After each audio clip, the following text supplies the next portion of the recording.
Hello, everybody, and welcome back to another episode of the Media Boat Podcast, your weekly rundown where we talk movies, TV, music, and video games.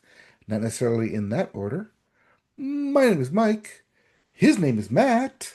My name is Matt. His name is Mike. This is a Coca-Cola Zero Sugar Holiday Creamy Vanilla that I am enjoying at the moment. Not And sponsored, but yes, go ahead. no, but I just want to mention that. It's pretty good. I recommend it. Today is November the 18th, 2025. This is episode 513 of the Media Boat Podcast. And yeah, it's everything he said and, more. We've got a lot to talk about. So let's get rolling right into We it. gotta get going because we got a lot to talk, especially in the movie section. But to get there, we gotta go to the music section. Start the music section with the Billboard. Start the Billboard with the Hot 100. And the hottest song in the land, still, The Fate of Ophelia by Taylor Swift. Going in at two, still, Golden by Huntrix, the various artists. Coming in at three, still, Ordinary by Alex Warren. At four, Man I Need, still, question mark? These swapped 4 and 5. They swapped, yeah, by Olivia Dean. And at number five, back in the top five, is Opal Light by Taylor Swift. It dropped out last week. Everyone saw that. They didn't like it, so they put it back in number five. Guess so. As for your albums chart, your Billboard, also, I'll just real quick for a note on the Hot 100. This week and next week will probably be the last of the ordinary, not by hmm Alex Warren, but the regular 2025 songs for the top 100, for the Hot 100, Yes. because they will enter Christmas season. Yes. Very soon we will have Mariah Carey return. So just wait. If you're not already blasting it, which you shouldn't be because Santa has not come down Fifth Avenue yet. My doctor's office was already playing Christmas music today, and I was disappointed in them. I was like, come on. It's November 18th. Yes. Well, Some people. so is Disney, but they don't set the holiday schedule, Who does? just the financial schedule. But as for your albums chart, your Billboard 200, at number one is The Life of a Showgirl by Taylor Swift. At two is The Problem Himself by Morgan Wallen. At three, K-pop Demon Hunters, the soundtrack by said various artists. Coming in at four, Lux by Rosalia. And right at your top five, The Art of Loving by Olivia Dean. Yep. Unlike the Hot 100, your Billboard 200 shouldn't change that much. Maybe It'll you'll be see a about the couple same. Christmas albums coming in and Yeah, out. we see Christmas albums for sure. Like Michael Bublé usually shows up. Pentatonic sometimes shows up. Yeah, That that's kind usually of, like the week of Christmas when nothing yeah. else is happening and everyone's having their Christmas parties. hmm If you like any of those albums, we have new releases, including Cabin in the Sky by De La Soul and Shine by Tobias Jesso Jr. Yep. All right, let's get into our music news, and I think we can kindly pop that bubbly that we've had on ice since 2016. Well, at least not for the United States, but we can for the UK. All right, so what's the UK version of bubbly then? Yeah, Buble? well, actually, I think yeah, wait, no, that's the American version. Ironically enough, no, they can actually call it that because champagne is relatively close Right, and champagne can only be called champagne if it comes out of from champagne. champagne. But Yes, anyways, and everyone what's knows going on? champagne's for the pain. Yeah, yeah. Champagne for my wait, what is it? Champagne for my real friends. Real pain for my sham friends. Yes. Well, it's happened. We've talked about bots and ticketing and Ticketmaster and Yeah. scalping for, I want to say, at least the entirety 10 years that Oh, we've been doing this thing. yes. Stop saying that. Sounding old? We're not Or the saying fact 10 that it until takes it's 10 years happened. for this to happen. Oh God, we're like a month away from that. Okay, I'm just gonna stop thinking about that. Okay, continue your story. Okay, so reselling concert tickets for above face value is set to be banned in the little carve out that is the UK. Yes. Because lest we forget, Brexit happened and they're still not part of the EU. For now, hold that space. Yeah. The move comes days after a letter signed by Media Boat favorite Dua Lipa, Media Boat meh, Coldplay, and UK favorite Sam Fender, and more urged the government to act to protect fans from exploitation. Now, according to BBC News, UK ministers are expected to unveil a plan technically tomorrow as of this recording, but it's all over everywhere. We're just going to report on it. Mhm. That they will confront resale sites and ticketing touting for live music, theater, comedy, and personal favorite, sporting events. Though fans will still be able to resell tickets to an event if they can no longer attend, the sale will limit, sorry, the resale technically will limit how much the price will be from the original cost of the ticket Mhm. once extra fees are applied. But according to the story, they're still working on how much of those extra fees can be set Yeah. based on a percentage of the original ticket value. Yeah.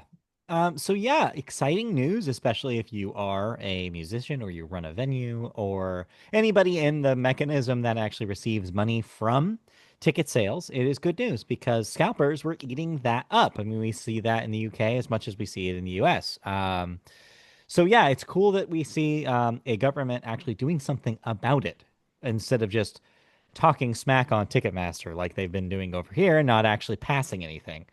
So yeah, that's really cool. Hopefully it sets a precedent for something that US politicians could copy.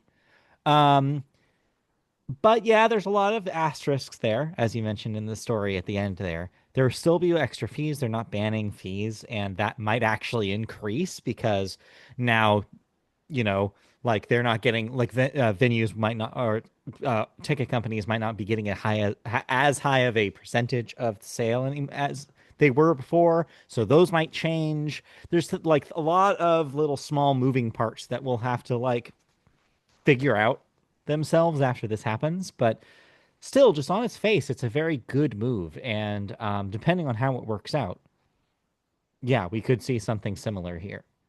Now, do note here, huge asterisks. This Hmm. is not UK websites. This is strictly No. UK Events venues fair. and Yeah. events. Meaning that if you buy a ticket through like Ticketmaster UK or was it TickX.UK? Yeah, one of those UK sites. Yeah. Yeah. Um, this move will only apply to arenas or stadiums and concert venues in the UK. If you Hmm. use that website but buy a ticket, say, elsewhere in Paris, Madrid, US, that law does not apply there. It's only in carved out specifically in the UK. Yeah. Interesting nonetheless. I mean, it's a good step forward for this kind of legislation. Exactly how they plan on doing this, like you said, we'll find out maybe tomorrow. But interesting nonetheless. Right. But I doubt there'll be any retroactive fees or penalties applied to these websites. Just that they're going to put it into law, and I would say they have a month and a half to figure it out, saying starting 2026, you have to follow these new rules. I don't see it dragging out for over a year, 2027, or even into the summer of 2026. But We'll see. like I said, they need to sign it into actual law here. Yeah. But huge steps forward from when we were complaining Mhm. about this way back when. Yes, I do think that we have Taylor Swift to thank for a lot of this, for getting that movement really, really pushed. I mean, yes, there were other bands before that that had, things to say about the ticket empire and monopoly. But yeah, scalpers are gross. Let's do anything we can to minimize their effect, and this is a good move. Scalpers do not provide any service to anybody. Nope. All right. All right. Let's see. Have you been listening to anything? No, like we said last week, this is just the time of year where we try to figure out. to how to narrow down our lists, and there's a lot of albums this year. There are a lot of albums here, but I'm having trouble trying to pick a top album. Oh, really? Okay. Yes, Well, so I far can't nothing help has you stood out to be because, yeah, like, this is the album, hit on replay forever. So far, like, yeah. nothing's really sticking out to me. I'm gonna I say have a not a couple. yeah, not a great year for mainstream music, in my opinion. Not a lot of big pop records will probably make my list. I'm gonna tell you right now, we're not gonna have much crossover. Do we rarely have that much crossover There are some outside years of where we outside of do. like Taylor Swift The or strong Dua Taylor Lipa years, yeah. or Golden Hour? Yeah, it's tough. We didn't have a Dua Lipa or a Casey record this year, so Yep, yeah, we'll have to see. we'll see where we land with that. But we had move on here into video games, and we start with Yes. new releases, Yes. including, oh, get your maps out, get your pirate tattoos. One Piece, Pirate Warriors 4 for the PS5, Xbox Series X, and the Switch 2. The Warriors gives it away of what this is. Yeah. I have, this is my chance to mention this on the podcast. Friend of the show, Christy, has decided that this is the time that she is going to try to get into One Piece. 1,000 episodes later. I know she started watching it on Hulu, and I'm like, okay, good luck. All right, well, you'll catch up in 5 years. Yeah, that's what I told her. It's like if we did the math, it's like if you, even if you watch an episode every day, this is gonna take you years. An episode every day will take you at least 3 years Mm, just to catch up where they are roughly right now. yeah, 3 years and a Crunchyroll subscription. Hmm.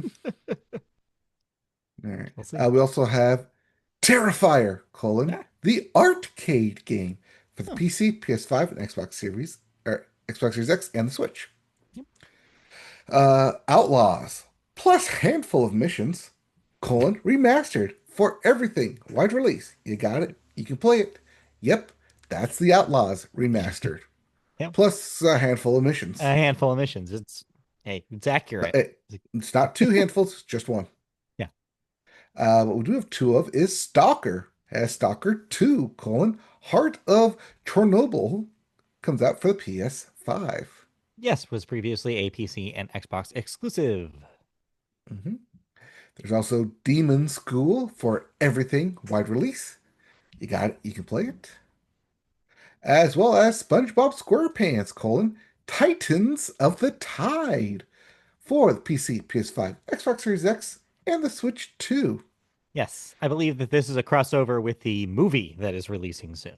That's Or what I not was a just about to crossover. say. That's not the word. It's a like It's a prequel to it. or a Same tie-in. Yeah. tie-in, same Yeah. universe. Because that one is the search for SquarePants, Yes. and that'll be coming out in December. You see? Yep. And lastly, your big release of the week. Yeah. Uh, yep. Matt's Game of the Year 2025, You'll see. Pending. Kirby Air Riders for the Switch 2. I really liked Kirby Air Ride, and I'm excited for Kirby Air Riders. I am still to at this time not sure if I'm going to get it. But if I do, I'll play it. I'll talk. If I do end up playing it this week, I will talk about it next week. We'll see. That's what I'll say. You not picking up a Kirby game? What year is it? It's been a tough year financially. Let's put it that way. All right, let's get into some video game news. Yes, And while, yes, the Game Awards were announced, it did happen. it did happen, but we all know it's really going to come down to, are you Silk Song fan or are you a Hades 2 fan? Oh, really? I actually think that Expedition 33 Expedition has a 33? chance too. It's actually kind Yeah. of a tough year. But instead of the Game Awards, I'm talking about something that has a little bit more of a lasting, potentially lasting impact on the game industry. Oh, I'm sorry. Is Jeff Keighley not having a lasting impact on the game industry? Just ask everybody who was participating in the future class that they've now taken away. Like, yeah, just ask them. There's a great article out there if you want to read how their experience with Jeff Keighley went. I recommend it. Anyways, Uh, so instead of talking about his ass, let's talk about something else. Yeah, let's talk about a new console. And Yeah. no, not that new console. And No. no, not that new console. And believe it or not, no, not that other new console you're probably thinking about. Mm. No, this one comes from Valve. Yeah. Yes, Valve, which creates Steam, Yeah. has announced three new products. Yes. There is a new VR headset coming out called the Steam Frame, a new controller coming out called the aptly mentioned Steam Controller, and a new machine coming out that's they're calling console-like, not console-esque, console-like, Yeah. called the Steam Machine. Yes. Steam Machine. Steam Machine. Steam Machine. I want to note this is not the first time that they've used these names. Back about 10 years ago, they introduced a concept called the Steam Machine. And at the time, it was basically just a PC-esque box that basically could be a set-top box for playing Steam games. At the time, though, it didn't take off. There wasn't really much of a market for it because just like what they would later do with the Steam Deck, developers had to either emulate their games on Linux or had to develop for Linux. And at the time, developers weren't necessarily willing to do that. But thanks to the Steam Deck, Linux is a more viable platform. Play, publishers, developers are actually making their games for Linux now to get them on Steam Deck, make them Steam Deck compatible. And then also, there are now easier ways to stream games on a Linux interface, even if they are developed for Windows. So this has opened up to the Steam Machine concept coming back. Also, they've had a Steam controller for a while. This is just a new version of it. Right, it's just a weird way of backdooring into the thing they wanted to do a while Yeah, ago. turns out, yes. Turns out Valve says its plans is to ship all three products in the same regions that they currently ship them to Steam Decks coming in early 2026 with a specific launch timing and price to be confirmed at a later date. Mhm. So Gabe Newell came out and who's president of Valve said, quote, "We've been super happy with the success of Steam Deck, and PC gamers have continued asking for even more ways to play all the great titles on their Steam libraries. Our work over the years of other hardware, and even more importantly, on SteamOS, has enabled Steam Controller, Steam Machine, and Steam Frame to do just that." Close quote. So the Steam Machine is more or less a cube, like you were saying.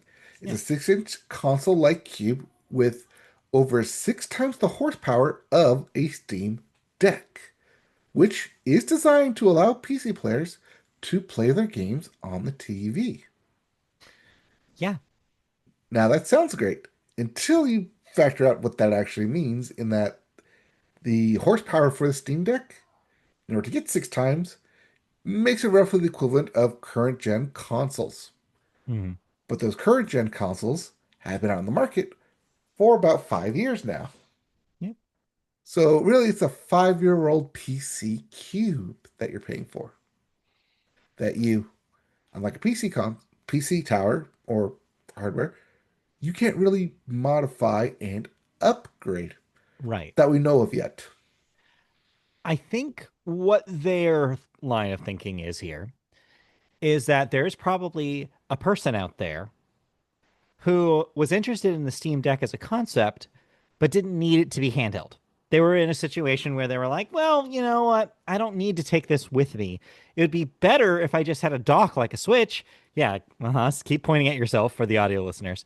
Um, but yeah, then connect it to my TV where I want to play video games because they're an Xbox owner or a PS or a PlayStation owner, and they like that television set-top box experience. That's who this is for. Because the person who wants to customize, yes, we get it. The person who wants to customize their PC is going to get a PC. They're not price conscious because they're a power user. They're going to want that big high-end experience. The PC environment is still for them. They'll have all their Steam games on there. This is not for them. This is for that person who I just described. Exactly, who has been missing out on PC games because they haven't been able to play them. Yes. However, here's the thing that I would point out. We don't know how much this thing is going to cost yet. No. This is where it gets tricky because the Steam Deck, because of its smaller form factor and the fact that it's based on technology that now is several years old, is retailing for about $500 or less, depending on Mhm. if you get resale ones, depending on the screen quality, if you get the LCD or the OLED screen. Because of that, we can extrapolate out that the Steam machine will have to be more than that, I would assume. It's going to be more expensive. It's going to be closer to the price that we see the current Xbox and PlayStations are, which is higher than $500 right now, especially Xbox, which keeps raising their prices, which is at the high end right now, an $800 box. So, what's this thing going to be? Especially with tariffs, especially with parts being harder to come by, and especially with Valve marketing this in a smaller way than the bigger companies can. The Steam Deck has proved this. It's not like you can walk into Target and get a Steam Deck. You're not going to be able to walk into a Target and get a Steam machine. This is being sold to a person who knows about it, which is somebody who's already in the Steam environment, or somebody who has maybe a friend who's like, hey, this is for you. That's not a whole lot of people. That's not a big percentage of people who aren't already playing games on PC. So it's like, this is going to be an interesting experiment from Steam. It's a good idea, and I do think it fits a demographic who needs it. Again, yourself. But it's really going to be dependent on price. Affordability is going to be huge for this because why wouldn't you, as you mentioned, just buy a PC? If if this becomes $1,000, $1,200, because then you're talking about the kind of money that you might as well invest in something you can do work on, and then it becomes a different conversation. Right, because like you mentioned, Steam Deck would be half that cost, and it's Yeah. going to be competing against the Asus ROG Ally and Ally X, which is Yes. also coming out, which is Xbox configured for Which are retail about $700, $900. uh you wish. No, they're like 900 to $1,000. Oh, it went up to 1,000? Oh, they launched those things, the high end Xbox one, Yeah, $1,000. yeah. And then the one below that is like 750. I think it's more than that, but yeah, it's That's the one up I was there. looking at maybe like 2 years ago. It's more expensive than the PS5 and the Xbox Series X were at launch. And that's the thing. Yes. You have to expect that high of a price now because of the Mhm. way that tariffs have gone, because of the way that the economy is right now. If they're really aiming towards early 2026, it's not like that stuff's going to be resolved by then. That is just months away. I don't think we're going to be living in a different world economy wise in March, for example. I think we're going to be dealing with a lot of the same kind of struggle. So yeah, you're looking at probably $1,000 box here, and I don't know if that's lucrative enough to convince the people who wouldn't just buy a PC. So this is going to be a tricky needle to thread, I think, for Valve. But as a concept, it is interesting. Yes, but you're also bearing one of the big selling points about it is that because it works off Steam OS, it allows you to basically customize it however you want. Put any emulators you want on it. It is becomes a mobile gaming PC. I mean, it's a Linux PC. Yes. So, Yes, but yes. but yeah, it means that you can have your Xbox library on there with Game Pass. You can have your PlayStation library on there with the PlayStation app. You can have an emulators Well, kind of. plugged in. You can, but you can't. Steam Deck Yes. owners will tell you that there is a way to do these things, but you kind of have to wriggle it around. Like the Allies are popular because they're PCs and you can Hmm. install anything on there. The Steam Deck is more of a controlled environment that you can manipulate. It just requires a lot of knowledge and a lot of searching. And the Steam machine will likely be the same case. It is really designed for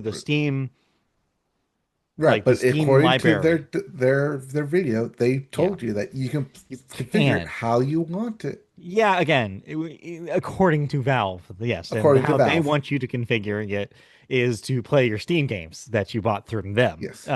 So yeah. Expect Yes, that. they would prefer you play your Steam games through that.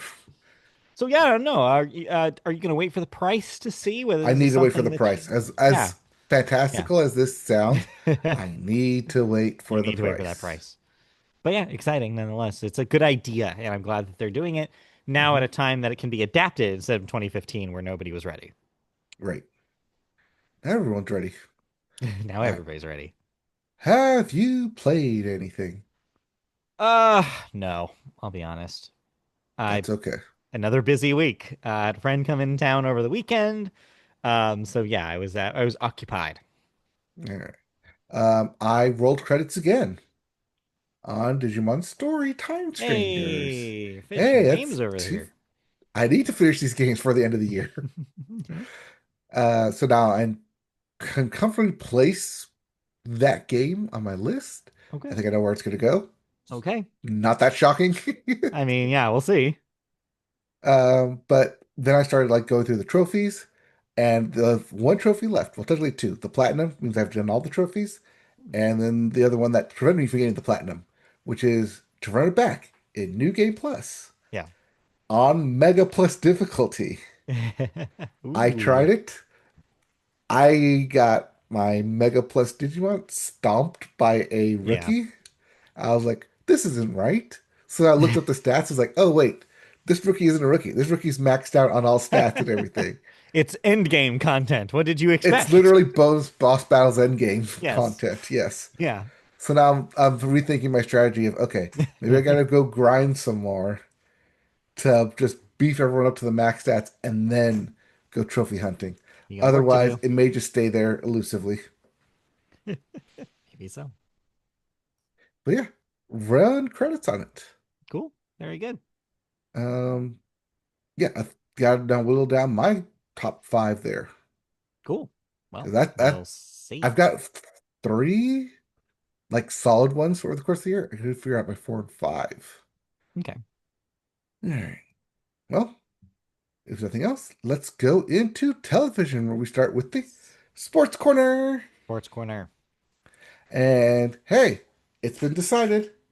YouTube, TV, and Disney have struck a deal. The blackout is over, and Yes. YouTube TV kind of comes out on top here. Because not only do you get Disney and all the Disney channels back on it, but YouTube TV subscribers also get ESPN Unlimited available through their account. Yeah. So you don't have to sign up for additional stuff. And the unlimited version, I believe, is the enhanced version of the ESPN Plus or the ESPN rebranding. Okay. Cool. Because it's not the ESPN Select, it's ESPN Unlimited. Ah, got it. All right. Yeah, it's a win. That's a win. As we said, it doesn't take very long for these companies to make up because when people aren't watching their shit, it makes them upset and they want people to be watching their shit. So yeah, Yep. they were And going like to we make a talked deal at about, some point. like we talked about last week, Disney was losing $4 million a Yes. day every time the blackout Bad came news up. during NFL season, which is probably when they have the most eyeballs. Yep. Speaking of the most eyeballs, we have the most yards Yes. currently going on in the Sure. NFL. That's a segue. Sure. You could have Yeah, just said, speaking of the NFL, but it's fine. I could have said speaking of the most too. We have our top running back and top receiver in Yes. Jonathan Taylor and Jackson Smith Najigba. They have both crossed the 1,000 yard mark for rushing and receiving, respectively. Nice. No one else is coming close yet. They are purely, pun intended, running away with the competition. Yep. Over on the defensive side, Miles Garrett is killing it, literally, with 15 sacks leading the league. Closest is like 13. And then after that, a bunch of like people with like 9 stacks. And Jordan Brooks leads the league with 125 tackles. Nice. And you're never going to guess who the current passing yards quarterback is. No clue. It's the Patriots quarterback. Not Hmm. since, well, I don't think Tom Brady's ever led the league, but so something Tom Brady has never done, Yeah.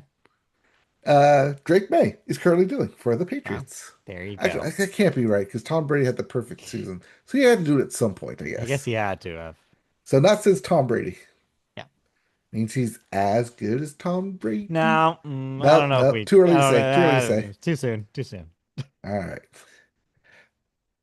Well, let's talk about Tom Brady's and goats as MLB awards. The Yes, goat we has arrived again. yes. We already talked about last week about the Rookie of the Year and the Manager of the Year awards, but this week we found out the Cy Young and the MVP winners. Yep. And no surprise at all, Tarek Skubal and Paul Hmm. Skeens are your Cy Yes, Young Award winners. Scooble being a repeat win from last year, but Skeens winning his very first Cy Young early into his career too. He should have won it last year. Probably, but I think that the argument was he hadn't played as many games last year. That was what everybody was saying, even at the All-Star Hmm. break, that it wasn't fair.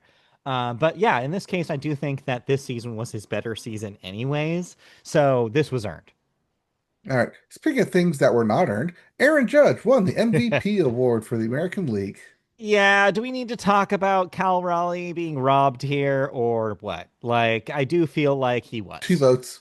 Two votes missed it. Emba- Two votes that's just switched.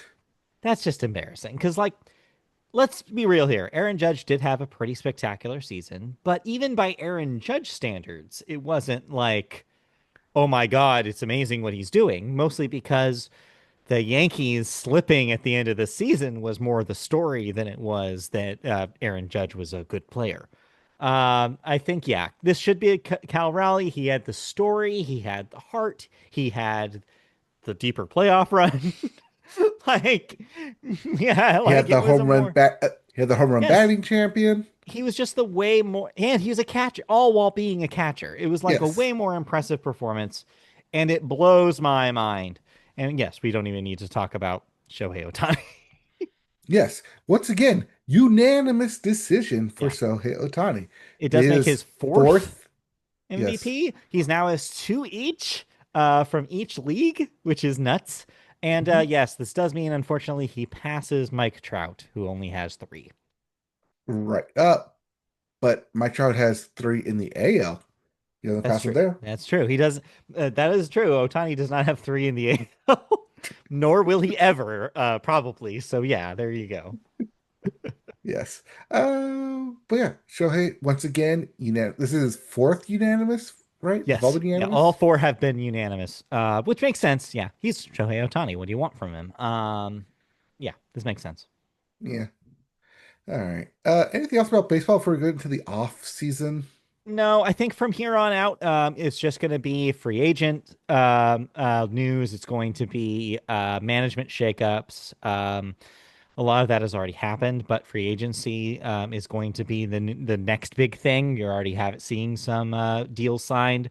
The Mariners signed a 5-year deal with Josh Naylor, keeping Josh Naylor on the team after Mhm. a pretty spectacular end of the season with them. So that's good news for Mariners fans. So yeah, it'll be stuff like that for the next few months. So yeah, that's pretty much it for baseball until late February.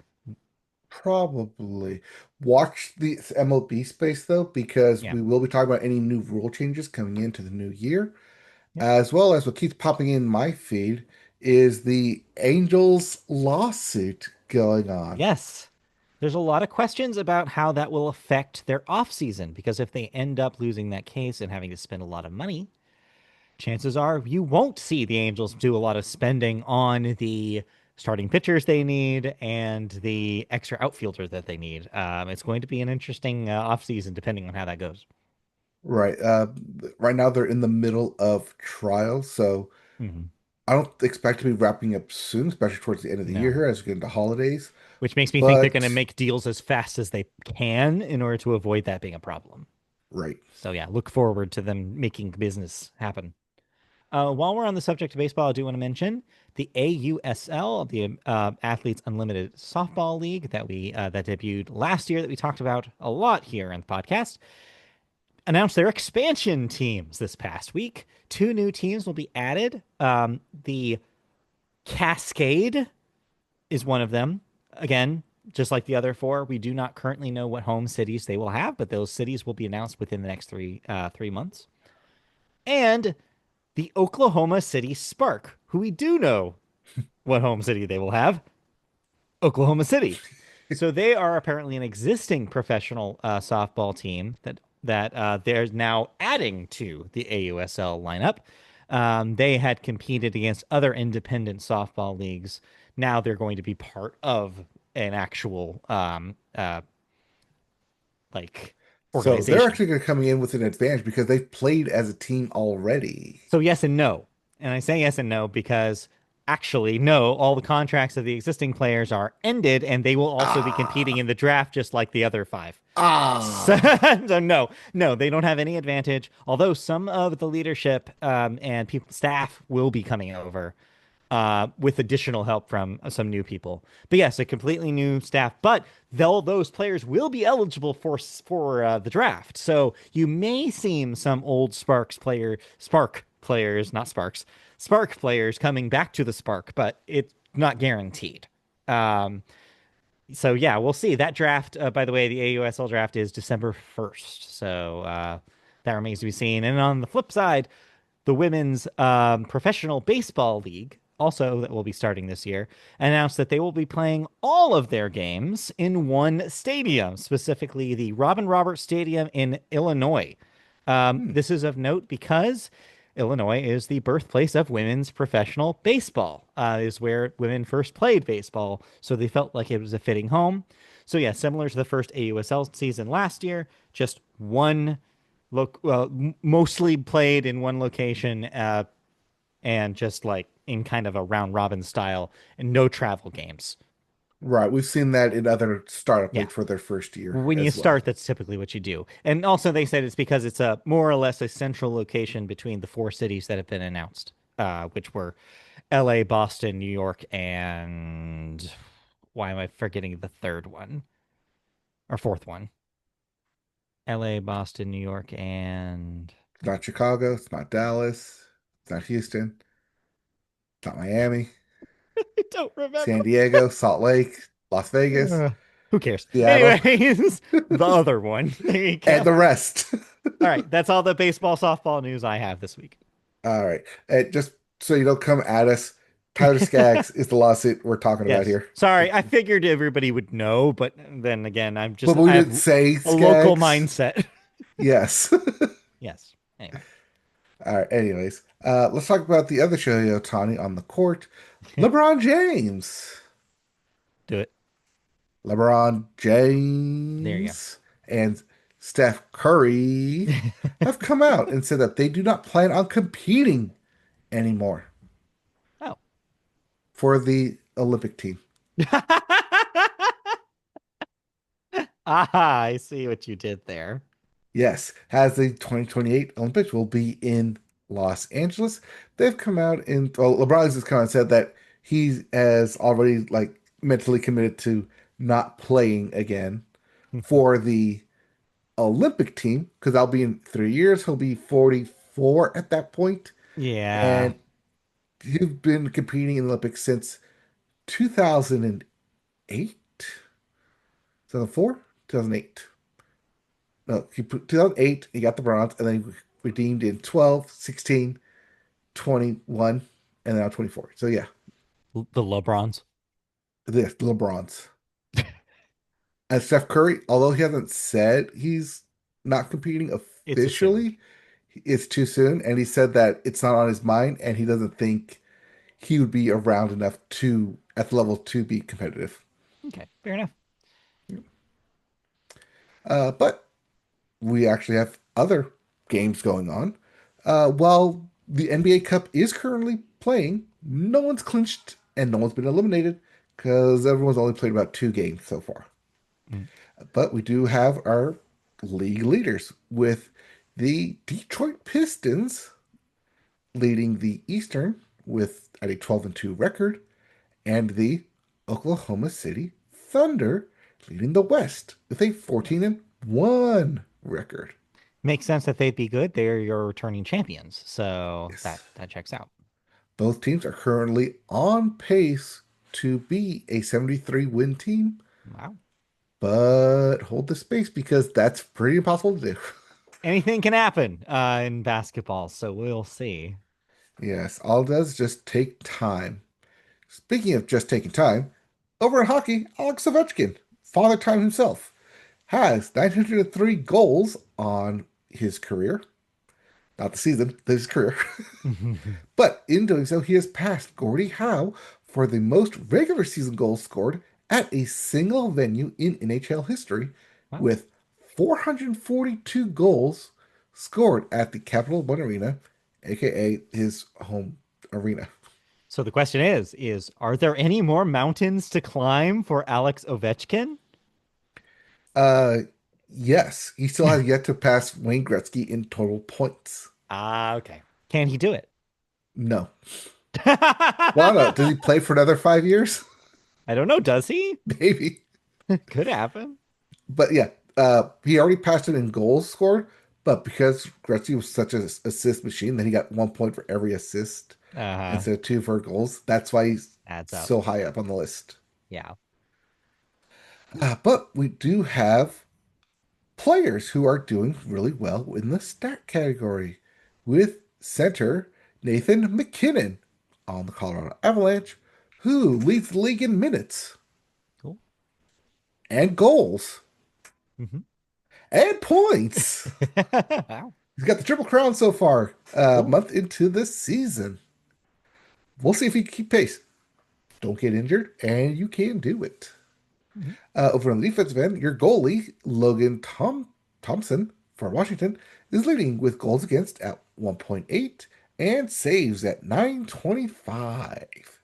Such a Cool. wall. Yeah. Uh, yeah, hockey's gonna hockey, basketball's gonna basketball, and football's gonna continue as no team is technically eliminated from the playoffs yet, Yeah. but we're oh so close. Just wait. Just wait, New Just York Jets. wait. Just wait. Yes, technically not mathematically eliminated, but oh so close. But come on. Yes. All right, that'll do it for sports. All right. College football.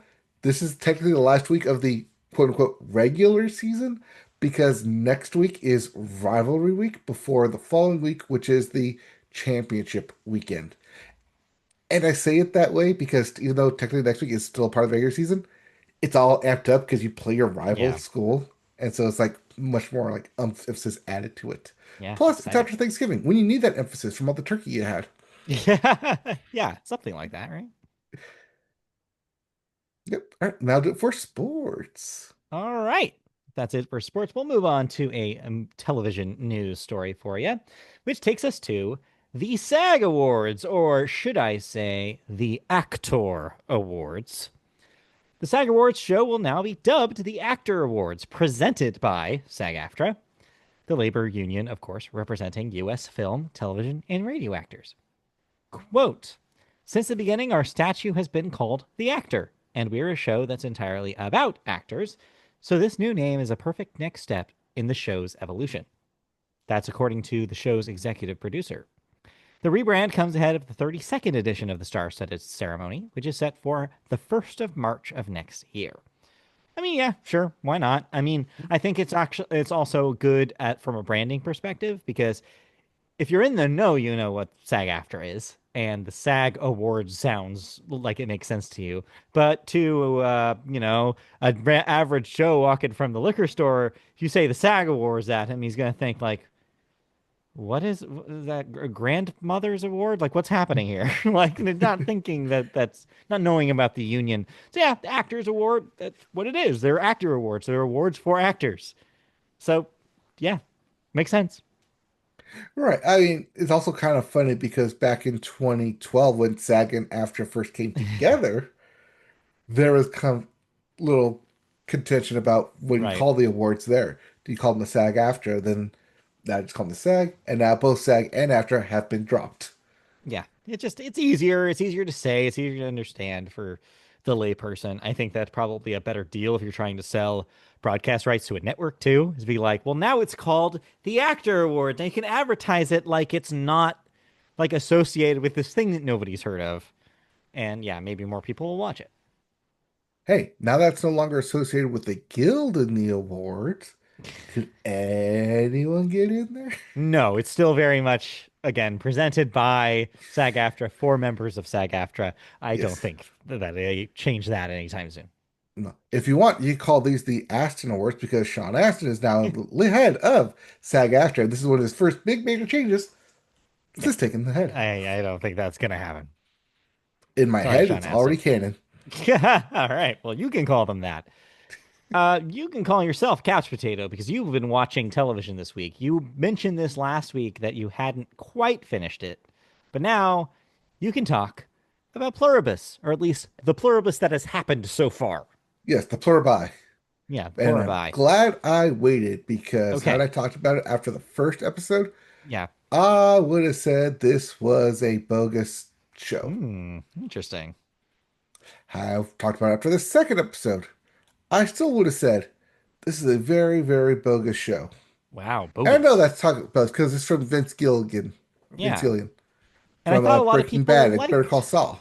and I Yeah, thought a lot of people liked the pilot. I thought people were praising the pilot. So it's very interesting for you to have such a Bill and Ted-esque word for it. right. So then the third episodes come out. All right, and Uh-huh. I'm like, okay, we're two episodes in. Here comes the third episode. Yeah. We've got all our basic establishing premise going on here. I I'm ready for what other stuff they can tell here. Besides, Sure. now that they got it all out of the way. Did not grab my attention. Did not care for it. Wow. For some reason, this is not for me. Then Huh. again, a lot of Vince Gilligan shows are not for me. Now, did you like Breaking Bad? No. Aha! That well, this seems like the problem is you. No. The problem is not me. The problem is the writing. The problem is the character. The Okay. problem is I'm supposed to empathize with this very insufferable character who cannot be happy for themselves no matter Uh-huh. what circumstance they're in. Okay. They are a successful book writer with a Mm-hmm. successful fan base in Uh-huh. a successful place, Uh-huh. going on successful luxury vacations. And then the whole world gets spoilers here taken over. Basically, it's not really a virus. It's not really a alien. They call it a genetic. The way it's explained in the show is very like scientifically wishy-washy, like genetic coding, where Sure. it's affects everyone in the population except for 13 specific people. They don't know Okay. why it doesn't affect them, but basically you have a hive mind personality, and our main character, Carol, is the only one in the United States not affected by this. Everyone else is hive mind. Everyone else is a part of this grandiose, like happy, like state of being, except for this one person. And this one person is so insufferable. They are so over the top, just like cannot be happy no matter what the situation is. They find every little thing to be nitpicky about. I cannot root for this person. I cannot say, yes, I want to see you succeed. I cannot say, yes, I want to see you go out there and do this. They Hmm. are so terribly written that maybe that's why people like it, because they want to see this person suffer. But it just doesn't appeal to me. It's the same kind of like contention I have with Severance. I like Severance. I think it's a great show, it's a great concept. I don't really want to root for any of these characters though, because it's only half of a character. Sure. So I don't. Maybe it's me. Maybe I'm the problem. Maybe I'm the insufferable one. Maybe it's just a blank mirror showing back at me saying, "Hey, if this you were in this situation, you wouldn't be happy too." But that's the thing, though, is that we've seen something similar to this in a very hive mind-esque situation in a literal Rick and Morty episode from 6 years ago Sure, in but again, 30 I minutes. I think that you're missing like the point. Like, isn't the point supposed to be like you're supposed to ask yourself like, well, what is the expectation here? Is this normal? Like, is she reasonable for being angry in this situation? Can humans be expected to be happy all the time? Like, that's a legitimate question. Like, what is the reasoning behind that? I think that that's supposed to be the theme here. Well, well, maybe, but the theme is that she needs conflict in her life. She Yeah. must have conflict. She cannot stand being happy. But again, that's I think supposed to be the conversation you're having with yourself, like when you're watching this, right? Is like, but is that healthy? Like, what is the It's not a situation here? conversation. It's already made up.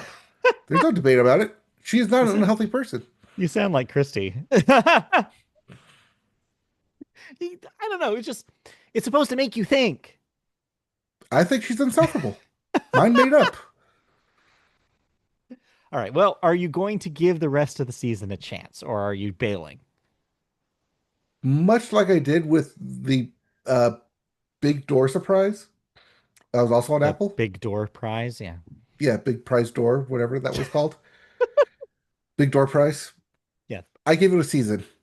Same kind of concept, like high concept, where like just Yeah. this thing's supposed to make this like wishy-washy thing supposed to make everyone like happy and like show their true potential. Same thing here. It's like she's supposed to be happy. Like she can do whatever she wants. Yeah. There is no more wars. There is no more fighting. There is no more need for money or anything. Like anything she wants, she can have. Hmm. And she meets these other people who are clearly enjoying themselves, except for her. She is not enjoying this. I don't know. So Maybe I have to check this out to see maybe, where I'd land on this. I don't know. Interesting take though. yeah. Just, like to sum it up, like in a world where you can do anything you want, you would still be an unhappy person because at your core, you're still just unhappy with the way the world is. It could be perfect ideal, but deep like her Carol as a person is unhappy with the way their life is and it doesn't do anything to change it. They do nothing to try and make themselves better, but then expect everyone else to suffer around them because of it.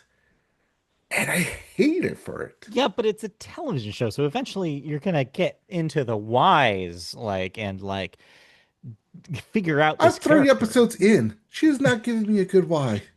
All right, okay, all right. Like I said, maybe I just got to check this out, see what's going on here. But All right, you can check it in the out. meantime, anything else that you want to talk about for television? Physical Asia finished it. Okay. Competition, loved it. Yep. Yep. Okay. Anything else? Um, nope, nothing else Okay. that I watched. Nothing over here either. So we can move on into cancellations and renewals. When am I no longer watching? You're no longer watching English Teacher on FX that has been canceled after 2 seasons. Oh, but adults gets a renewal. Somehow. Paramount Plus has said the second season of Tales of the Teenage Mutant Ninja Turtles will be its final season.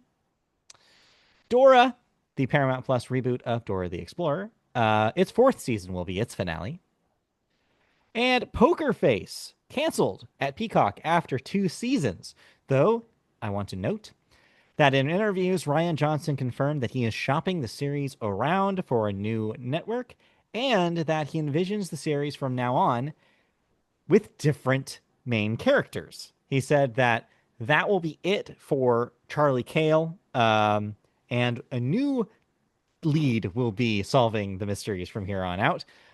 Word is that he wants Peter Dinklage to be the next star. So whether that actually happens and whether he finds a deal with another streaming service or network remains to be seen. But at least the Peacock incarnation of Poker Face will, with Natasha Lyonne specifically, will be canceled. Oh man, Yeah. it ended on such a weird cliffhanger though. I'm not there yet, so don't spoil it. But yeah, well, we'll see. All right, All right. And next up, FX is bringing back Alien Earth for a second season. Bravo will be bringing back Below Deck Mediterranean for 11th season, and regular Below Deck will return with a 13th season. somehow. Somehow. We also have one death this week. Cleto Escobedo III, probably butchered that name. Age 59. That's right. That's really young. The band leader for Jimmy Kimmel Live. I saw this as well. It looks like Jimmy did a very heartfelt speech in his honor on Jimmy Kimmel the other day. So yeah, it definitely seems like they were really close. Apparently, they were Hmm. like close friends. So yeah, it's a real sad one. Yeah, that one is a shocker. Yeah. All right. Let's move on to the final segment of the show, which is the movies section. And we always start the movies with the weekend box office numbers. And I am just on a roll lately. Hmm. I am killing it in the box office. After having such a down few weeks there, I'm back up in a big way Much like because, my fantasy football team, I cannot pick a yes. winner.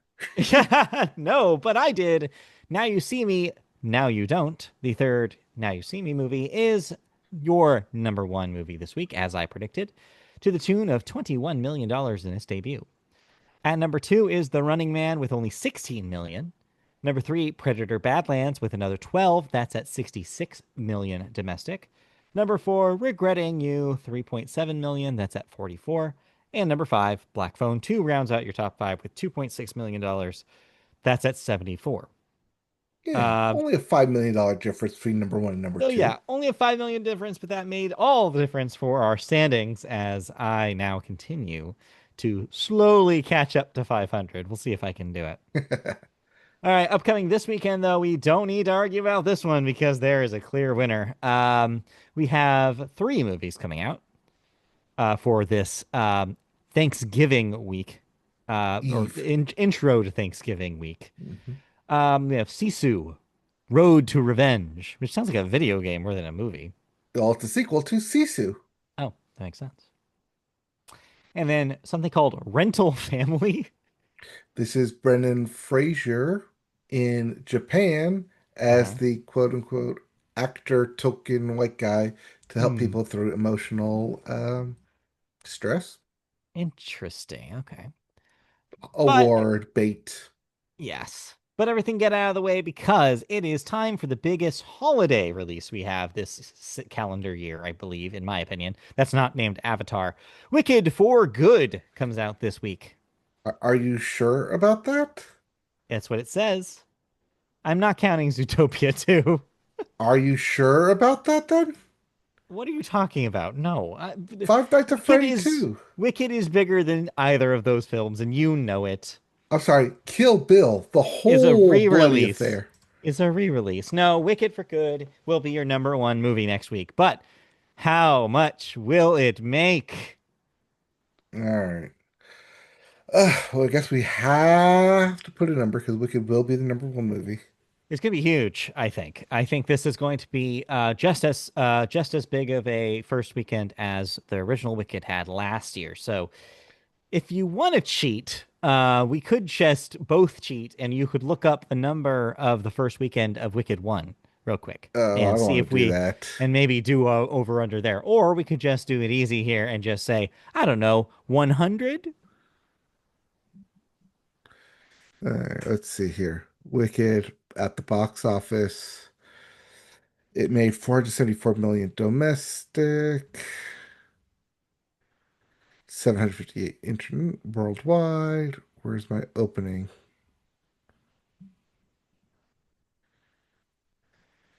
It made $114 million domestic opening weekend.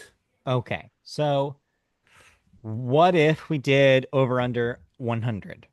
I also put 110. 110? You think Okay. it's gonna be as good as the original? I Or you want to put it at 100? I'm gonna no, I think 110 is fine, and I'm gonna pounce right now before you can on over. Okay. Yeah. I think it's going to be a big splash because I think as we get further away from the pandemic years, I think that the box office big hits are going to be bigger year over year, and I do think that this will do better than Wicked One. No. I don't know, maybe it's just me. I didn't have a full on like wicked fever Okay. coming out of the theater. Okay. I mean, I thought it was a good movie. I also didn't really think it was as amazing as a lot of people did. But the box office spoke, and people do care a lot Yeah, about this movie. They cared a lot about the first one, and I bet that its existence on streaming has only increased people's, love for it. And so a sequel, I think, is going to bring people to theaters, especially at a time where they have a lot of family in town. And especially when they have the sexiest man alive. Right, exactly. It's been a marketing machine down to that people cover. Like it's everywhere right now. So yeah. Plus, you're going to see, yeah, you're going to see even more of the stars as Cynthia Erivo and Ariana Grande are going to be doing so much press, even more than they've already done this coming week. So yeah, I think it's going to be Well, crazy. I don't know if the Rero's gonna be doing a whole lot of press because she lost her voice. Well, you know what I mean. I know what you mean. Anyways, all right. So that's what we settled that. So yeah, next week I'll do over 110. You'll do under 110. So we'll see who Hey, unless wins. you want to go 120 if you think it's gonna be a smash hit. No, 110 is fine with me. I think that's safe. All right, we're gonna do 120 because you seem so No, no, confident. no, no, no. You don't touch it. You already put it down. Don't touch All that. right. Leave it. Leave it. All Okay. right. Let's move on to the bits, but you have it written in a fun way because we're talking about threes this week. Just a whole lot of threes. So it's the three bits this week. As I mentioned, Avatar Fire and Water, or Fire and Ash is the name of that movie. Sorry. I was thinking the Yes. last one. Yes. Avatar Fire and Ash, The the third third. Avatar film, will be releasing later this year. And it has been revealed that it has a 3 hour and 15-minute runtime, which makes it the longest Avatar film to date. Ugh, Correct. And might eat into its box office because you could only have so many screenings at a 30-hour film ugh, God, I without don't. an intermission in it. Yeah, can't do that. They better have an intermission in that movie. All right. Next up, speaking of really long movies, Dune 3, the third Dune film, which we still don't know if that's going to be the title of it. Uh, its principal photography has wrapped up, which means that we're going into post and that movie is getting completed. So, congratulations, Timmy and Co. Yep, that will be my 2026 film, 2027 film of the year. We'll see. Next up, speaking of third movies, again, Jumanji 3 has officially begun production with a December 11th, 2026 release date. I imagine that the big stars from the first two, including The Rock and Jack Black, will be returning. Yeah, funny enough, you didn't say Kevin Hart or the Jonas Brother would be They're would be also there. in there, I guess, somewhere in the mix. And then lastly, another potentially exciting third movie in a trilogy, Black Panther 3 has been confirmed. And yes, Ryan Coogler will return. So that's Yep, exciting. he returned to write and direct. He needed to make Sinners before returning to the Yes. franchise machine that is The Black Panther. classic one for them, one for me strategy that so many directors love. Except It's the in this Christopher case, Nolan strategy yeah, where he went out and made Inception before he came back to finish the right. trilogy. Yeah, makes sense. So yeah, congratulations. I'm excited to see that, even though I still haven't seen Black Panther 2. It's on Disney Plus. I know, but it's also like super long and I just don't have that time. All right. That's it for movie news. But guess what? We have movies to talk about. It is finally movie season. We are watching movies. Movies are happening, and they're good movies, folks. It is that time of year where we have to decide how good are these movies? Will they end up on our top fives? I have two movies that I will talk about before we get into the big one that we teased last week, um, because they're not going to take me very long. I think they're good movies, but I do not think either of them are going to be on my top fives. But I'll talk about them nonetheless, real brief. Mhm. First up is The Materialists, which is the new Celine Song film written and directed. She of Past Lives from 2023.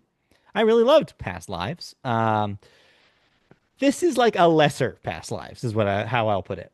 So this has Dakota Johnson and Pedro Pascal and Chris Evans in a love triangle kind of setup. It's not too dissimilar to what we saw in Past Lives, except instead of this time an old flame from childhood returning, this is an old ex returning into the Dakota Johnson's life, and also a rich new suitor, and she must decide whether or not she is going to date for love question mark whatever she believes that is, or for money with this rich guy trying to court her. She throwing a wrench in this.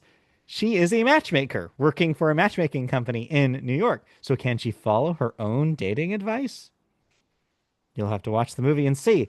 The answer is unclear. And the reason why I say that is because while the script and direction are pretty good, I did like a lot of the dialogue, even though some of it felt very stagey. Celine Song does have a playwriting background, so that explains a little bit of that.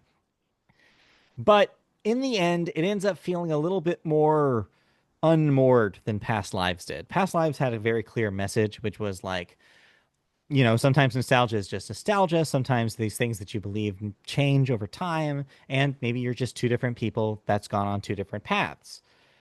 Instead of doing that, this movie and leaving it kind of ambiguous, this movie goes for the rom-com ending. And I think that it is to its detriment.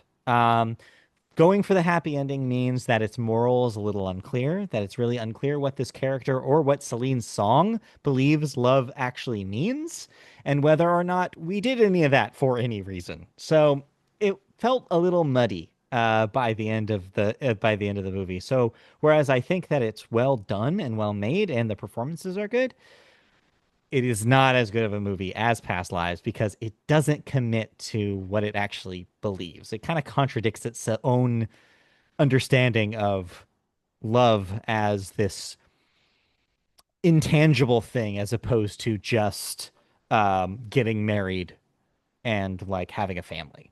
It doesn't really commit to any of it. And it's a confusing movie. Okay. Now, do you think Dakota Johnson's actually interested in either of these two men?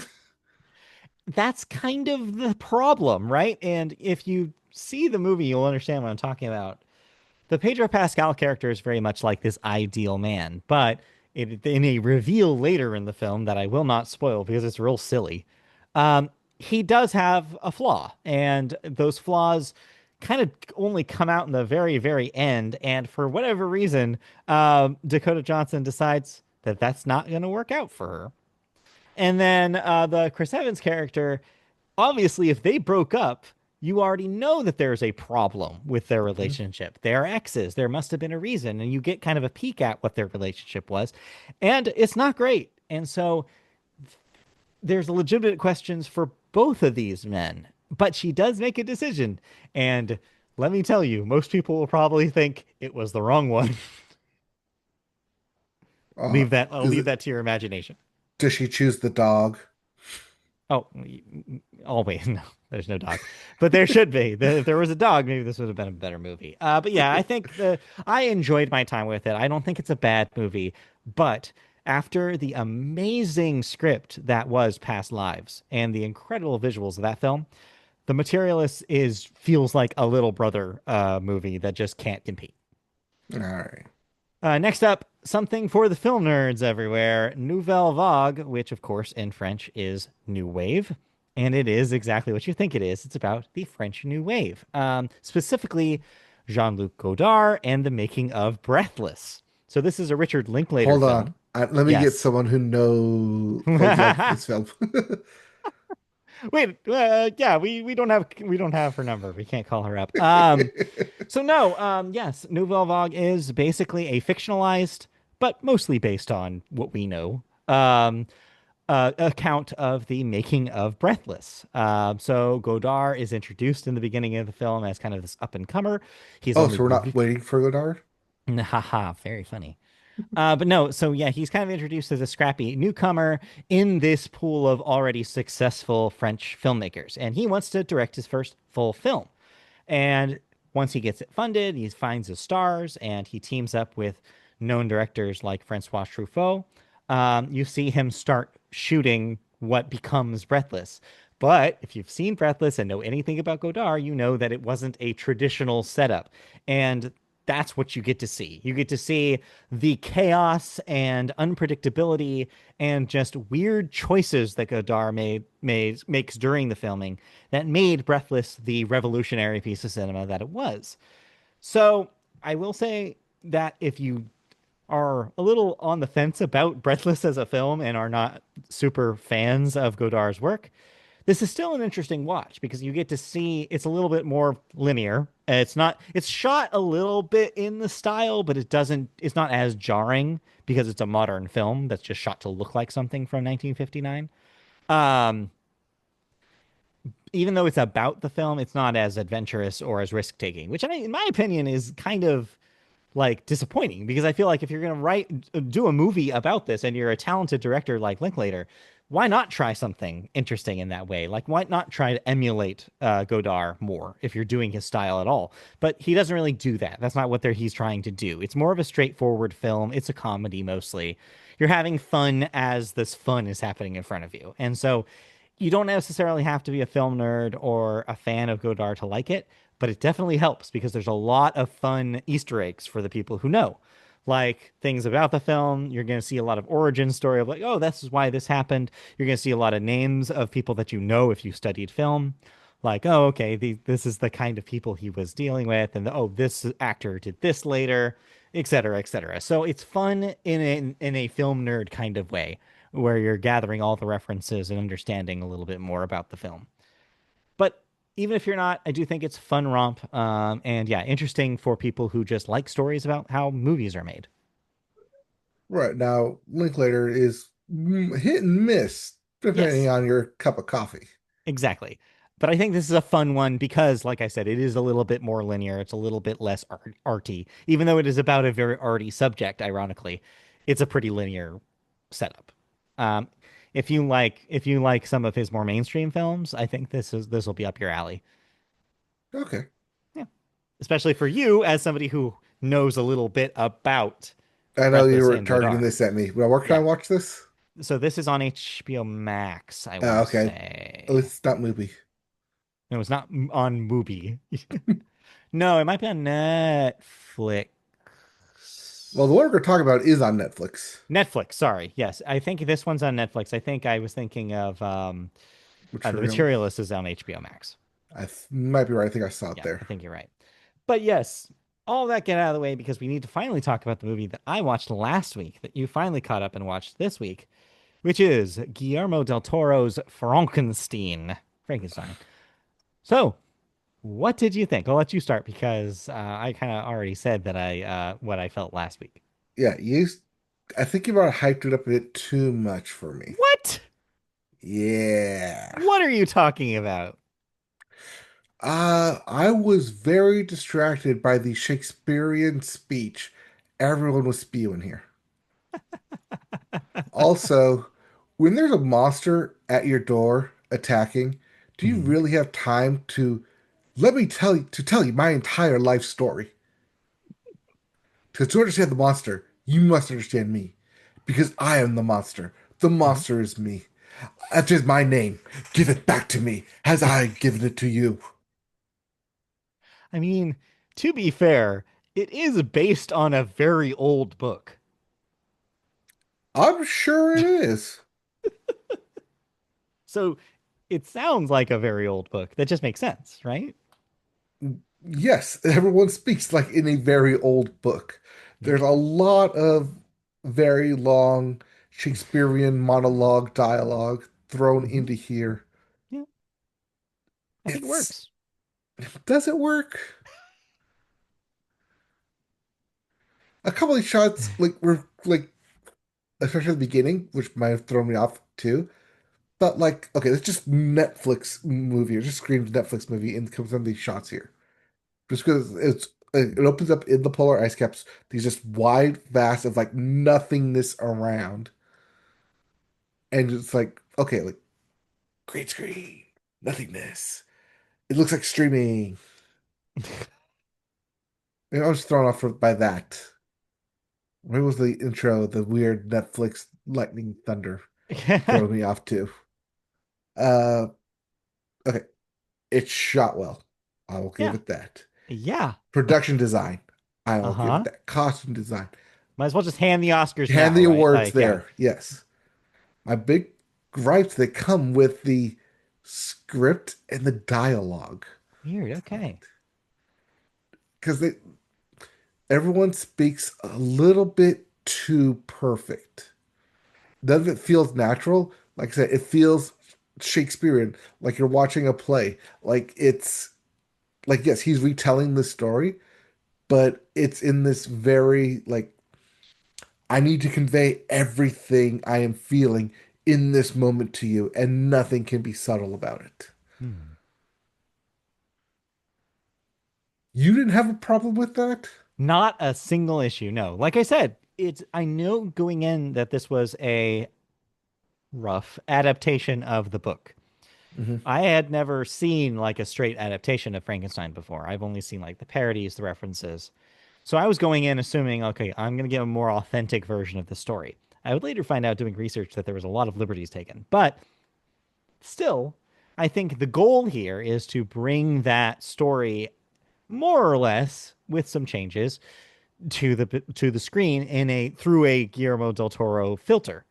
And so I was expecting that kind of Victorian English kind of approach. I was expecting that old fashioned kind of speech because I think it works for the movie that he's making. Because in the context of the film, everything looks that way, everything feels that way, everything sounds that way. So why not have the dialogue fit that mold too, right? Like it didn't feel out of what I was expecting, nor did it feel out of the universe of the thing that I was looking at.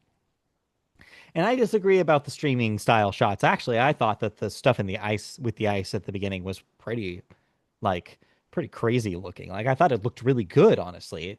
I've seen that sequence twice now. I watched most of the movie a second time over the weekend on a smaller television, and I think it looked better on like just as good. I thought that those shots were really well composed and good. I think the point is that they're in the middle of an ice flow in the middle of nowhere. I think that's the point. It's supposed to be nothingness, and I didn't get a green screen vibe at all from it. So I don't know whether we were watching the same movie, honestly. I just don't know why you would go into a movie that's just called Frankenstein as an adaptation of Mary Shelley's Frankenstein and not expect it to sound like Mary Shelley's Frankenstein. This is just baffling me right now. It's it's the like I said, it's the very almost too perfect of a dialogue construction that it Again, doesn't feel that's like how how books, normal people talk. but that's how books were written at the time, though. It's not how normal, it was never how normal people talked. Like what you were describing about, like, oh, he's going to have time to extrapolate, oh, like on his story, even when the monster's going to show up. It's because it's a book. It's like this like magical realist, very like science early science fiction equivalent, where it's like you're supposed to suspend your disbelief a little bit. Like it's a romantic work. It's not supposed to be taken as if this all really happened. Romantic work? Yes, it's What extremely part of it romantic. romantic? Well, I meant romantic in the classic sense, not in the modern sense. Like the Okay. romantic period, like romantic literature, romantic art. I Okay. wasn't saying it's a love story, even though it kind of is. Because we Yeah, haven't more of even a actually talked lust about the story than movie a love yet. story. I More of mean, a lust yeah, than a love. I mean, again, there's still, well, that's the thing is we haven't even gotten into the themes of this movie, but there's a lot going on here. But maybe you didn't get there because you were too busy complaining about the dialogue. Well, see, I couldn't hear the dialogue because I was complaining about the dialogue. Oh boy. No. All right, you want to get the themes? Okay. Yeah. Easiest theme in the world. My father was not there, so I'm going to pass my father trauma on to my child. I mean, yes, generational trauma is definitely a theme of the original work as well as of this one. I do think it's important, but it's not the only thing this movie is doing. The changes that he's made to the story here also introduce new, slightly more modern themes to the story. I think, yeah, generational trauma is a big one, but on top of generational trauma, there's also a very big conversation about nature versus nurture happening, which I believe is in the original Mary Shelley work as well. There's a lot of talk, but that the movie does a lot of work that the movie is doing in the realms of gender roles and sexuality and a lot of commentary on war and what that means. Also, raising children, like in beyond just the trauma and this conflict between like what actually how do people learn? Is it from kindness or is it from repetition and punishment? And like there's a lot of stuff going on in the themes of this movie. Well, no, he's teaching how he was taught, though. Yeah, So that yeah, that goes back to your yeah. generous trauma. You teach what you know, and if you only know punishment Mhm. and not reward, you're going to teach only punishment and not reward. But yeah, but I think that strengthening the character, the Elizabeth character, the Mia Goth character, I think strengthening her in the plot is like an interesting counterpoint, right? It's not as a worse director and a worse writer would have just been like, oh well, this we're gonna work in like the Bride of Frankenstein stuff here, and this is gonna be a love interest for the monster, and we're just gonna go that direction, like you mentioned earlier, like kind of a lust kind of angle. But they don't do that. Instead, what the Elizabeth character exists as is like a counterpoint. It's basically saying like, here's somebody that literally just has pure love for the underdog, the creatures of her life. She's obsessed with bugs because they're small and helpless, and she sees a purity that doesn't exist in the humans that she's met. There's that one scene where she's confronting Victor Frankenstein and being like, "Oh, well, like you, I can tell you're like you're not pure of heart. Men are compromised just naturally. Your monster is not. There's a pureness to him. There's a purity there." And I think that is like a great way of the movie pointing out like in presenting that conversation about like this trauma has made him an awful father, and the way that and he didn't learn, as we see in his story, the monster does not learn. I should probably stop calling him the monster. I just don't know how have anything else to call him Well, to it's called the differentiate creature's from tale. the creature, I guess you could say. But like the creature doesn't actually learn until he has until he has a figure that is kind to him doing the teaching. And that is, I think, what the Elizabeth character introduces. It introduces that plot, which then, segues into the end of the film where there is a moment, spoiler warning, where that finally, yeah, the father realizes he's wrong and the circle of trauma is broken. Is it broken?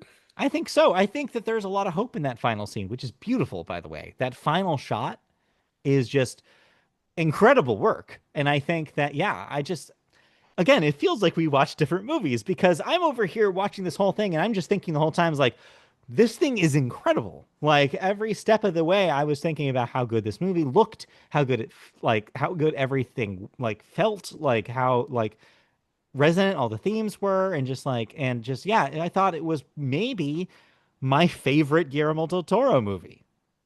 And you're coming at me, really surprising me with your takes here.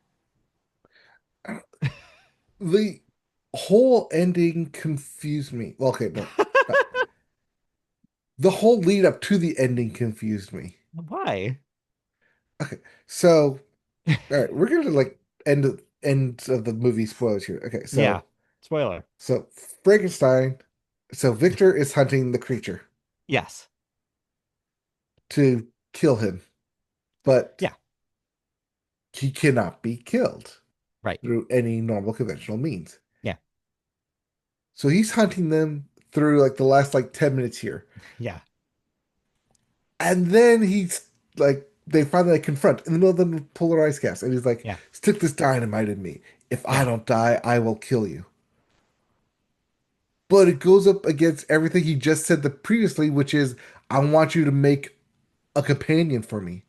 So if he kills him, he can't make a companion for him. So like defeats the whole Yeah. purpose of killing him. Because I think in that moment, he realizes that that's no longer an option. He's cornered. Like, he realizes that, okay, well, fine. Like, if this is what you want, fine. Because if you recall, like, there is somewhat of still of a connection between these two, right? Even though he's trying to kill him, the creature still knows that this is the person that gave him life. And there's still a connection there. So at the last minute, he's like, okay, fine. If this is what you want to do, this is how we end this. Because he just wants to end this. He just wants this to all be over. Both of them do. They're at a stalemate. And so he finally gives up on that dream of having a partner, I think. I think that was his last ditch attempt to get Victor to give up. But then he realizes, oh no, actually the only thing that's going to work is if I prove him wrong, like if this is it. And I think that's why Victor has a change of heart after it fails, is because there's nothing left. There's nothing left. There's nothing left to do that. Like then he finally faces the facts, which is that this is just the life that he's made and he made a mistake. So we're just going to completely like blow by the fact that he gave this creature generative healing powers somehow Well, that's the thing is I think that the assumption that I made, via dead limbs and lightning. yeah, the assumption that I made is that the broken receptor was what made weird shit happen. It's what made him not the ideal creature, although we find out later that he might as well have been ideal. Again, that nature versus nurture question, right? Like that Hmm. is what the film is trying to make you think about is like, what would he have been better off if the machine worked fine? We don't know. Would he have learned in a more normal, natural way from Victor if that had been the case? We don't know. And that's not the point. The point is not finding the solutions. The point is thinking about the theme of nature versus nurture and thinking about what that would have done. In the same way, like yeah, I think that you're not supposed to be thinking about, oh, how did he have regenerative powers? I think the regenerative powers are what is part of the theme of the fact that like it gives Victor this like endless quest, which proves how desperately he wants to be proven right, even though he is doing it. It's a lost cause. And he finally has to face that lost cause at the end of the film in order for his character to do a full, like, have his full arc. Yeah, he created the creature. It was a success. He had chained up. Why did he stop? Why not just create more creatures? Why not create, or why not follow this down the logical path of Because more undead there's soldiers? dialogue in the film that says why. Remember, there's that scene where he collapses on the stairs and he's basically saying, I fucked up. Like, this was not the ideal situation. It's too late. Like, but then what happens, of Exactly. course, he tries to Do-over. kill That's it. what the second one Yeah, is. It's he a tries to, do-over. Do it he right the tries, first time. yes, he tries to kill it because he's like, well, it's not perfect. It's too dangerous to live. And I maybe can start over. But what happens is he doesn't die. And that throws the whole thing out of whack. He does the classic Bond villain move of, oh, no one could survive that Right. explosion. Yes. Dumb. But here's the thing is again, it's not you're not supposed to be asking yourself these logic questions. This is a magical universe in which this all takes place, right? You're supposed to again suspend your disbelief a little bit and just assume that this becomes about the themes now. Again, It's it's Guillermo del literature Toro. from the I suspend my 1800s. disbelief at the when it shows name pops up in the opening credits. Oh my god. Well, you don't like his movies typically? I don't think there's one that I do like. Wow. Okay. All right. Well, Maybe Pinocchio? I didn't see Pinocchio. I can't tell you. Maybe Hellboy? But anyway, yeah, again, it's like that the point of that is the theme there, which is that he becomes so wrapped up in the emotional part of the story. It becomes less about the practical, like, oh, he's successful. Remember, he throws the letter in the fire to Mm-hmm. go up with the creature. That is him Oh yeah. saying And he then the line does, says it or yeah, this paper letter does not burn away in the yeah. fire, while But everything else around it crumbles into ash. I know because it's important for later. But yes, the letter is the representation. Magically stays intact Because the for him to letter is a find them. magical object. The letter is a thematic object. It is an object that represents something. It is a metaphor. It represents his belief in that science is his career and that he has a future. He is throwing it literally is throwing his future away in the fire. That is what he's doing there. He has resigned himself to be a failure after that moment, and that's proven with what he does the rest of the film.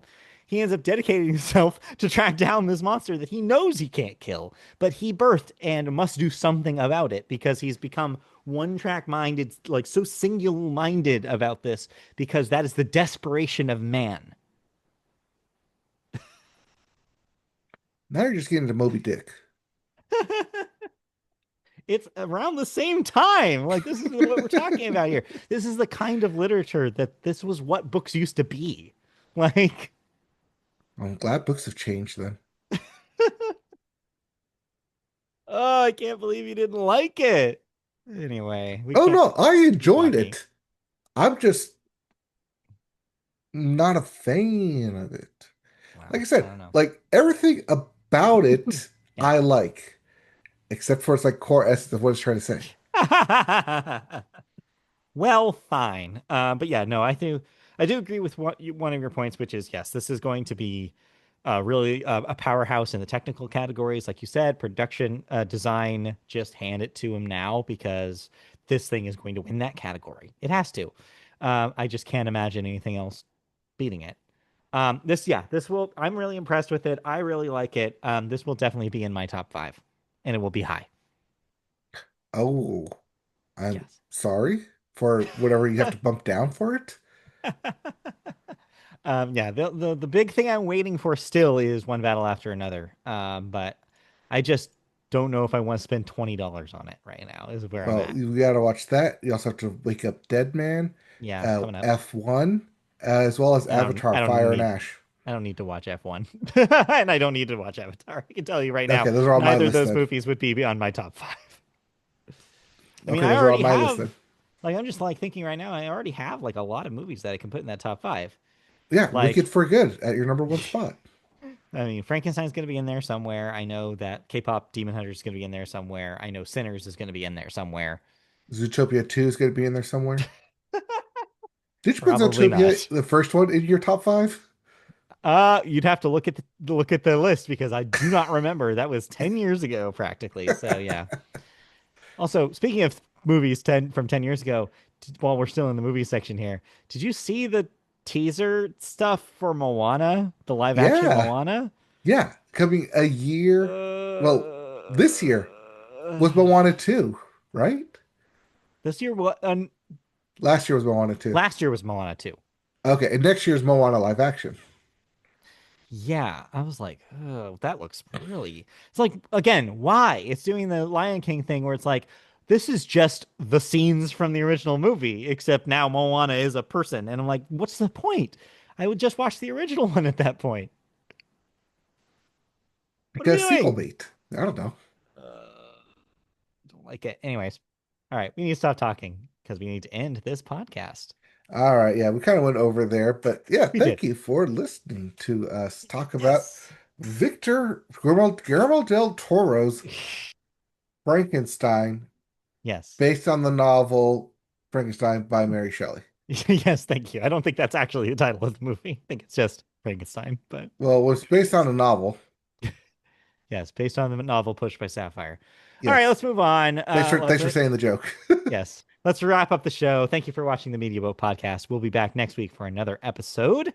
You can catch the video versions on YouTube by searching Media Boat Podcast. Like, subscribe, click the bell for notifications when new videos go live.